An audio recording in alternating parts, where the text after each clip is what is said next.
Antes de falar de cascudos, eu queria explicar uma coisa legal, que não sei se todo mundo sabe. Quem já foi em loja de aquário, quem já pesquisou cascudos, sempre vai achar aquele bendito L e um número, né? O que é isso? Esse L foi desenvolvido numa época onde, na década de 80, se não me engano, onde muitas das espécies ainda que já iam para o comércio não tinham sido catalogadas cientificamente. Tinha uma revista alemã, quer dizer, tem, né? Eu acho que existe ainda.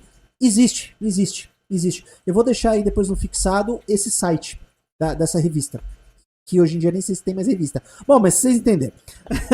Que é a DATS. É uma revista alemã. Eu não sei a pronúncia do alemão, tá? Se alguém souber aí alemão, me corrija aí, por favor. É DATZ.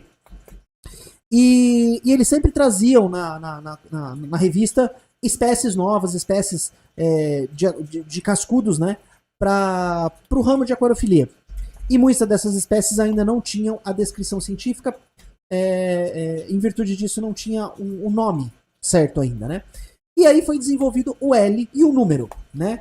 O L de Loricaridae, né? De Loricaridius, da família, e o número da espécie.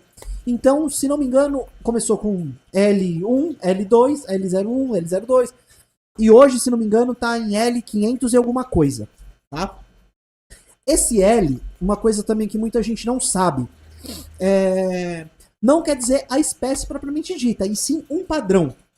Como assim? Vamos lá. O nosso querido Pepita de Ouro. Pepita de Ouro, muita gente conhece como L018, né? Só que existem outras variações das cores, que é ainda o Bariancistros Chantellus, que é o Pepita de Ouro, só que com outros números por ter algumas conotações de cor diferentes.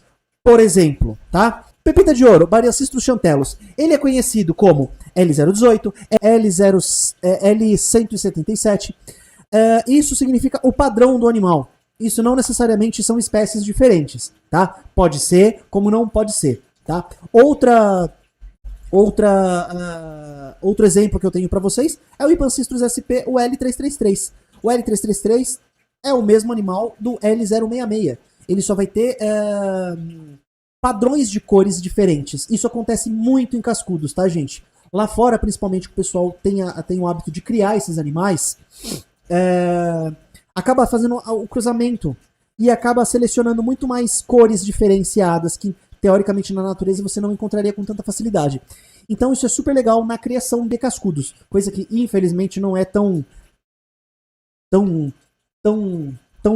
não acontece com tanta frequência aqui no Brasil, né? E aí, pessoal, tudo bem? Hoje tem uma notícia muito legal, né? Finalmente saiu a descrição de 2 espécies de pancistros aqui do Rio Xingu.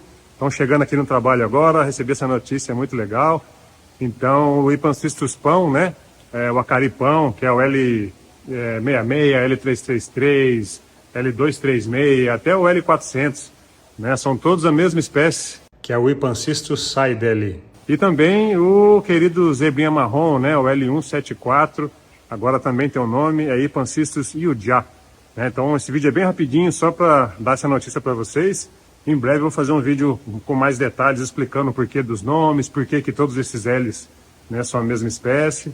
Mas é um dia muito especial e compartilhar isso aí com vocês. Valeu, galera! E isso é uma curiosidade que eu queria falar para vocês. Espero que muita gente nem sabe disso, né?